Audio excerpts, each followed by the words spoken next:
आमर जो मातृभाषा आम महान बोली भाविला कहीं जिते बड़े जो पिलाटी जन्म नौ प्रथम प्रथम पाठ कौन शब्द बाहर माँ माँ भाव नहीं से माँ माँ बोले से प्रथम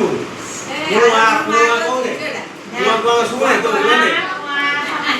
शुणे नहीं से भी कहला से अलग को भाषा आम ओडिया भाषा कहते ना नहीं आम ओडिया भाषा जेकोसी प्रथम पिलाटी जन्म रोचे से प्रथम माँ डाक सकते अब अलग भाषा मूर्ति भावी आम भावी आम भाषा ना नहीं मुझे पदर भावी ए भाव नहीं माँ माँ भाव नहीं प्रत्येक भाषा देख रागिश मूल अक्षर माँ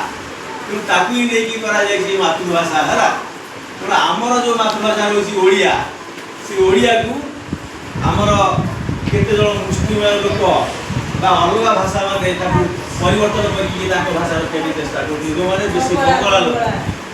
बंगाला लोक मैंने चेष्टा कले आमर ये ओडिया संस्कृति लोप करने कि देख गोटे गीता राधेश्याम रही किसी ओडिया रही किसी बंगाली आप मार कर हुए बंगाला भाषा गीत बोला जाए चैतन्य कौन बुझिपार सेमती आम रही मुस्लिम आमर से सब संस्कृति मिसई गढ़ा जाए सत्यनारायण पूजा आमर विनोद पाखे आम घरे भी करना सत्यनारायण पूजा सत्यनारायण दी जन खाइने ओडिया ना रही प्लस मुस्लिम सत्यनारायण पूजा कर जिते बड़े बंगाला माने चेष्टा कले आम भाषा को लोप करदे बुझिपार से आमर पंचसखा बाहर थे पंचसखा किए गले पंचसखा बलदेव किए दीदी आप पंचसखा ना कहले अच्युत बलदेव आ किए नित्यानंद से बाहर प्रथम से ओडिया भाषा लेखा आरंभ कले जो लेखाटी घरे घरे आज तुम मैंने देख आम जो हिंदूर सी जो जाति हो चंडाल हो कि गरीब हो कि जहाँ हो समस्त घरे गोटे लक्ष्मी पुराण रही लक्ष्मी पुराण कौन कर प्रत्येक गुरुवार दिन प्रत्येक दिन आम गोटे वर्ष गोटे दिन गुरुवार से पूजा करा कहीं आमर ये भाषा संस्कृति को बचाई रखापी सेमती आमर रामायण है महाभारत है सी अनवरत लिखी सारे बचाई क्या आम ओडिया भाषा को बचाई से प्रथम बचे रखी जाए आम ये चेष्टा आसिले कि आधुनिक जुगर कवि मैंने आमर है कौ मैंने फकीरमोहन सेनापति व्यासकवि फकीरमोहन सेनापति मधुसूदन लेखक कि ओडिया प्रथम से ओडिया भाषा लिखी जोड़ा आमर कौन आम लिखी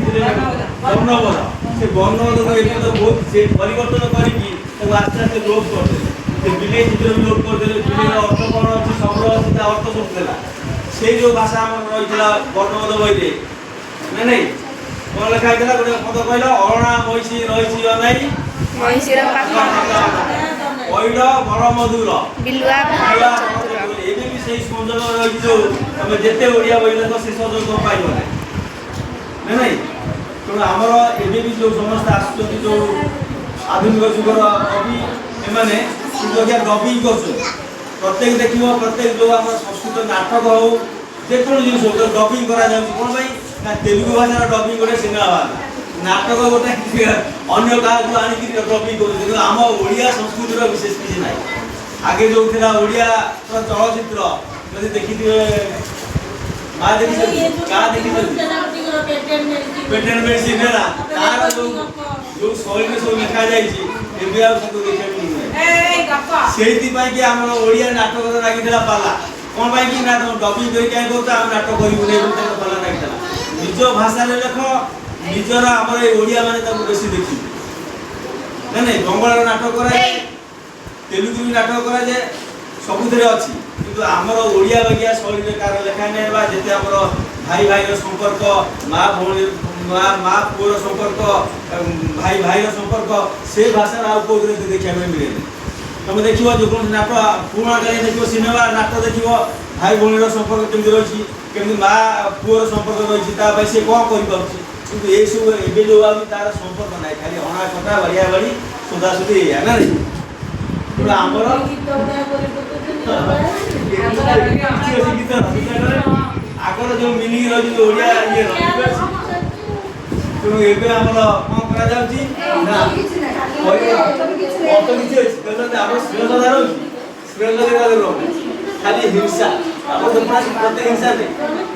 ଆମର ଯୋଉ ଅନୁସାରେ ସଂସ୍କୃତି ତମେ ତିଆରି କରିବ ସେଇ ଅନୁସାରେ ତମେ ମାନେ ତିଆରି ହେଇକି ବାହାରିବ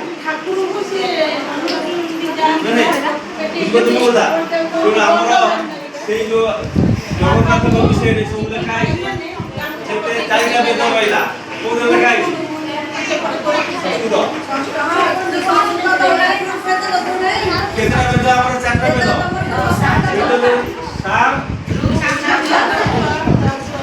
ସେଇଟା ଲେଖା ହେଇଛି ତାରି ଭିତରେ ବି ବହୁତ ଜିନିଷ ରହିଛି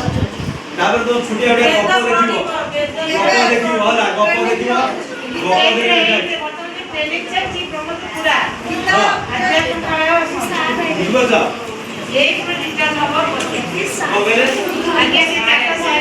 ଆମର ଓଡ଼ିଆ ଭାଷା ତ ବଞ୍ଚେଇ ରଖିଥିଲେ ଅଲଗା ଥିଲା ଓଡ଼ିଆ ଭାଷାକୁ ମାରିଗଲା ଆମ ଭାଷାକୁ ଦେଇଗଲା କ'ଣ କରିବ ଆମର ଯୋଉ ଆଇନ ଯୋଉ ଜିନିଷ କେଇଟା ଆମର ଯୋଉ ଇଂରେଜ ମାନେ ଆମକୁ କ'ଣ କରିଥିଲେ ପରାଧୀନ କରିଥିଲେ ଯୋଉ 26ଟା ଅକ୍ଷର ଛାଡ଼ି ଯାଇଛନ୍ତି ତମାନେ ତାକୁ ଏବେ ବି ତାକୁ ମାରି ନାଇଁ ଓଡ଼ିଆ ଯୋଉ ଆମର ଓଡ଼ିଆ ଶବ୍ଦକୁ ତମେ ଭୁଲିକି ଇଂରେଜ ଶବ୍ଦକୁ ରଖୁଛ ଯୋଉ ଇଂରେଜ ଶବ୍ଦ 26ଟା ଯେ ଛାଡ଼ି ଯାଇଛନ୍ତି ଆଜି ତମେ କୋର୍ଟ ଯାଅ କଚେରୀ ଯାଅ ଯୋଉଠି ଯାଅ ସେ ଇଂଲିଶ ଲେଖା ଅଛି ଓଡ଼ିଆରେ ଏତେ ନାହିଁ ଦେଖିବା ଅଛି କି ଏବେ ଆସ୍ତେ ଆସ୍ତେ ହଉଛି ହେଲା ଇଂଲିଶରେ ଟାଇପ ରାଇଟିଂ ଥିଲା ତାପରେ ଓଡ଼ିଆ ବି ବାହାରିଲା ଟାଇପ ତାପରେ କମ୍ପ୍ୟୁଟରରେ ସେ ରହିଲା ଆମ ମୋବାଇଲ ରେ ଓଡ଼ିଆ ବି ଆସୁଛି ଚିଠି ପିଠି ସବୁ ଓଡ଼ିଆ ବୁଝିପାରୁଛ ନାହିଁ ଆମେ ସେଇ ଆମେ ଯୋଉ 26ଟା ଅକ୍ଷର ଇଂଲିଶକୁ ଆମେ ଛାଡ଼ି ପାରୁନୁ ଆମ ଓଡ଼ିଆର ସଂସ୍କୃତି ଯୋଉ ଲୁଗା ଧୋତି ଲୁଗା ପିନ୍ଧିକିରି ମୁଣ୍ଡରେ ପଗଡ଼ି ବାନ୍ଧିକି ଯିବା କଥା ତାକୁ ଆମେ ଭୁଲିକି ଆଗେ କୋଟ ବୁଟ ଏତେ ଗରମ କିନ୍ତୁ କୋଟ ବୁଟ ସବୁଠି ପିନ୍ଧିକି ଆମେ ଯାଉଛେ ଏଣେ ଜୀବନ କ'ଣ ହେଇଯାଉଛି ଏସି ଲଗାଉଛେ ନା ନାହିଁ କିନ୍ତୁ ଏଣେ ଆମେ କୋଟ ପ୍ୟାଣ୍ଟ ସାର୍ଟ ପିନ୍ଧିକି ଯାଉଛେ ତେଣୁ ଆମେ ଯାହା ବି ହଉ ତମମାନେ ବି ଶିଖିବ